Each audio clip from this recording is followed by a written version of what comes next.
બનાસકાંઠાના ડીસા શહેરના ખાડિયા વિસ્તારમાં આ વર્ષે વૈદિક પરંપરા અનુસાર હોળીનું ભવ્ય આયોજન કરવામાં આવ્યું હતું. શિવ સેવા સમિતિ તથા હરસોલી આવાસ મિત્ર મંડળ દ્વારા ઐતિહાસિક વૈદિક હોળીનું આયોજન કરાયું હતું.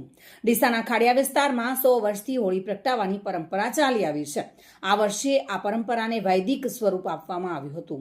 આયોજન દરમિયાન કપૂર, ઇલાયચી, ઘી, તલ, ખજૂર, ધાણી, ગાયના છાણની સ્ટીકો, ઘાસના પૂળા અને સુંદર રંગોળી સાથે વૈદિક હોળી તૈયાર કરવામાં આવી હતી. ધાર્મિક મંત્રોચ્ચાર સાથે હોળી પ્રગટાવવામાં આવી અને મોટી સંખ્યામાં ભક્તજનોએ દર્શન કરી ધન્યતા અનુભવી હતી. વૈદિક પરંપરા અને શ્રદ્ધાભાવ સાથે યોજાયેલી આ હોળીએ ખાડિયા વિસ્તારમાં ભક્તિમય માહોલ સર્જ્યો હતો. ચિરાગ શ્રીમાળી સાથે bureau report, today Gujarati news.